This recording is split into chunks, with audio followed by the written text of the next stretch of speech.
Hi hello ನಮಸ್ಕಾರ ವೀಕ್ಷಕರೇ, ತಮ್ಮೆಲ್ಲರಿಗೂ ಪ್ರೀತಿಯ ಸ್ವಾಗತ. ಸತ್ಯನಾರಾಯಣ ಸ್ವಾಮಿ ದರ್ಶನದಿಂದ ವಿಡಿಯೋ ಆರಂಭ ಮಾಡೋಣ. ತಮ್ಮೆಲ್ಲರಿಗೂ ತುಂಬ ಒಳ್ಳೆಯದಾಗಲಿ ಅಂತ ಬೇಡ್ಕೊತೀನಿ ನಾನು ಸತ್ಯನಾರಾಯಣ ಸ್ವಾಮಿ ಹತ್ರ. ನೀವು ನೋಡ್ತಾ ಇರ್ಬೋದು, ಕಳಸ ಪ್ರತಿಷ್ಠಾಪನೆ ಮಾಡಿದ್ದಾರೆ ಸತ್ಯನಾರಾಯಣ ಸ್ವಾಮಿ ಪೂಜೆಗೆ. ಅಲಂಕಾರ ಎಲ್ಲ ಹೂವು ಎಲ್ಲ ನಾವು ಮಾರ್ಕೆಟಿಂದ ತಂದುಕೊಟ್ಟಿದ್ವಿ ಸಿಂಪಲ್ಲಾಗಿ. ಅದೇ ಯೂಸ್ ಮಾಡಿಕೊಂಡು ತುಂಬ ಅಂದವಾಗಿ ಅಲಂಕಾರ ಮಾಡಿದ್ದಾರೆ ಸ್ವಾಮಿಗೆ.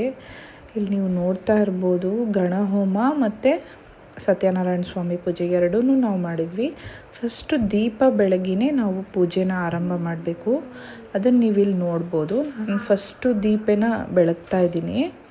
ದೀಪ ಹಚ್ಚಿ ಆಮೇಲೆ ನಾವು ಪೂಜೆನ ಶುರು ಮಾಡ್ತೀವಿ. ಎಲ್ಲರಿಗೂ ದೇವರು ಒಳ್ಳೇದು ಮಾಡಲಿ ಅಂತ ಪ್ರಾರ್ಥನೆಯಿಂದ ಶುರು ಮಾಡೋಣ.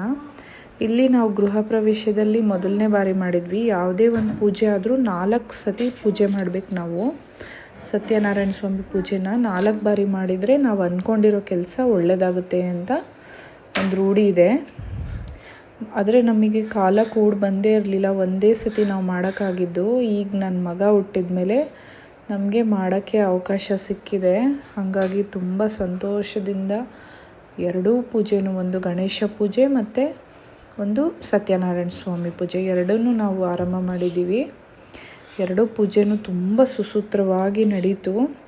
ಇಲ್ಲಿ ನೀವು ನೋಡ್ಬೋದು, ಇವರು ಅನಂತಾಚಾರಿ ಅಂತ ತುಂಬ ಚೆನ್ನಾಗಿ ಪೂಜೆ ಮಾಡ್ತಾರೆ. ಇವರೇ ನಮಗೆ ಸತ್ಯನಾರಾಯಣ ಸ್ವಾಮಿ ಪೂಜೆನ ಮಾಡಿಕೊಟ್ಟಿದ್ದು. ಪೂಜೆ ಎಲ್ಲ ಆದಮೇಲೆ 5 ಜನ ಮುತ್ತೈದೆಯರು ದೇವ್ರಿಗೆ ಆರತಿ ಮಾಡ್ತೀವಿ. ಆರತಿ ಮಾಡಿದ ಮೇಲೆ ಹಾಡು ಹೇಳಿದ್ವಿ. ಆರತಿ ಎಲ್ಲ ಮುಗಿದ ಮೇಲೆ ನಮಗೆ ಕೂಡ ಆರತಿ ಮಾಡಿದರು. ಯಾಕೆಂದರೆ ತುಂಬ ಜನ ನೆಂಟರು ಎಲ್ಲ ಬಂದಿರ್ತಾರೆ. ಅವ್ರೇನಾದರೂ ದೃಷ್ಟಿ ಹಾರಿಸಿದ್ರೆ ಅದು ಒಳ್ಳೇದಾಗಲ್ಲ ಅಂದ್ಕೊಂಡು ಎಲ್ಲ ಶುಭ ಆಗಲಿ ಅಂದ್ಬಿಟ್ಟು ದೃಷ್ಟಿ ತೆಗೀತಾರೆ. ನಮಗೂ 3 ಜನ ಮುತ್ತೈದೆಯರು ದೃಷ್ಟಿ ತೆಗೆದ್ರು, ನನಗೂ ಮತ್ತು ನಮ್ಮ ಯಜಮಾನ್ರಿಗೂ. ಅದಾದಮೇಲೆ ಆ ದೃಷ್ಟಿದು ನೀರನ್ನ ಬಾಗ್ಲಿಗೆ ಚೆಲ್ತಾರೆ. ಯಾರೇ ಕೆಟ್ಟ ಕಣ್ಣಿಂದ ನೋಡಿದ್ರೂ ಆ ಬಾಗ್ಲಲ್ಲಿರೋ ನೀರನ್ನು ತುಳಿದ ತಕ್ಷಣ ಅದು ಹೋಗುತ್ತೆ ಅನ್ನೋದು ಹಿಂದಿನ ಕಾಲದಿಂದ ರೂಢಿಯಾಗಿ ಬಂದಿರೋದು. ಹಾಗಾಗಿ ಅದು ದೇವ್ರಿಗೂ ಮಾಡ್ತಾರೆ ಮತ್ತು ಮನುಷ್ಯರಿಗೂ ತೆಗಿತಾರೆ. ಮತ್ತು ಇಲ್ಲಿ ನೋಡ್ಬೋದು, ಅರಿಶಿನ ಕುಂಕುಮ ಕೊಡ್ತಾಯಿದ್ದಾರೆ ನಮ್ಮ ಚಿಕ್ಕಮ್ಮ. ಇವರು ಜಯಲಕ್ಷ್ಮಿ ಅಂತ. ಇವರು ಅರಿಶಿನ ಕುಂಕುಮ ಕೊಟ್ಟು ಇದು ಮಾಡ್ತಾಯಿದ್ದಾರೆ. ಇಲ್ಲಿ ನೋಡ್ಬೋದು, ಅಚ್ಚು ನನ್ನ ಮುದ್ದು ಮಗ ಮತ್ತು ನಮ್ಮ ಯಜಮಾನ್ರು ಇಬ್ಬರು ಡ್ರೆಸ್ಸು ಚೆನ್ನಾಗಿದೆ ಅಂತ ಭಾವಿಸ್ತಾ ಇದ್ದೀನಿ. ಚೆನ್ನಾಗಿದ್ರೆ ಕಮೆಂಟ್ ಮಾಡಿ.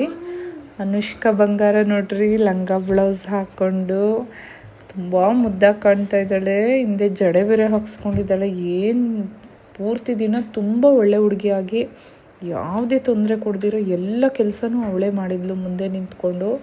ತಮ್ಮನ್ನು ತುಂಬ ಚೆನ್ನಾಗಿ ನೋಡ್ಕೊತಾಳೆ ನನ್ನ ಮಗಳು. ಅದೊಂದು ನನಗೆ ದೇವ್ರು ಕೊಟ್ಟಿರೋ ವರ ಅಂದ್ಕೊಬೋದು. ಒಂದು ತೀಟೆ ಮಾಡಲ್ಲ ನನ್ನ ಮಗಳು, ಅಷ್ಟು ಒಳ್ಳೆ ಹುಡುಗಿ. ಕೊನೆಗೆ ನಾವು ನೋಡಿ ಫೋಟೋ ತೆಕ್ಕೊಳಕ್ಕೆ ಟೈಮ್ ಆಗಲಿಲ್ಲ ಅಂದ್ಬಿಟ್ಟು ನಾವೇ ಒಂದು ಲಾಸ್ಟಲ್ಲಿ ಸೆಲ್ಫಿ ತೊಗೊಂಡ್ವಿ. ಇದು ಪೂಜೆ ಮಾಡಿದ್ಮೇಲೆ ಒಂದು ನೆನಪಿಗಿರಲಿ ಅಂತ ಫ್ಯಾಮಿಲಿಯವರೆಲ್ಲ ಸೇರಿ ಒಂದು ಫೋಟೋ ತೆಗೆಸ್ಕೊಂಡಿದ್ದೀವಿ. ಇವರೆಲ್ಲ ನಮ್ಮ ಫ್ಯಾಮಿಲಿಯವರು, ನಮ್ಮ ಅತ್ತೆ, ನಮ್ಮ ಸಂಬಂಧದವ್ರು ಎಲ್ಲರೂ ಬಂದಿದ್ದರು. ನಾವು ಕರೆದಿದ್ದು ತುಂಬ ಜನನ ಕರೆಯೋಕ್ಕಾಗಿರಲಿಲ್ಲ. ಬರೀ ಒಂದು 50 ಜನನ, ಯಾಕೆಂದರೆ ಸಡನ್ನಾಗಿ ಪ್ಲ್ಯಾನ್ ಮಾಡಿದ್ವಿ. ಅದಕ್ಕೋಸ್ಕರ ಒಂದು 50ರಿಂದ 60 ಜನನ ಮಾತ್ರ ನಾವು ಇನ್ವೈಟ್ ಮಾಡಿದ್ವಿ. ಬಟ್ ಅಷ್ಟು ಜನಕ್ಕೂ ಒಳ್ಳೆಯ ಊಟ ಎಲ್ಲ ಕೊಟ್ಟಿದ್ವಿ. ಚೆನ್ನಾಗಿ ಅನಿಸಿದೆ ಅಂತ ಭಾವಿಸ್ತೀನಿ. Thank you.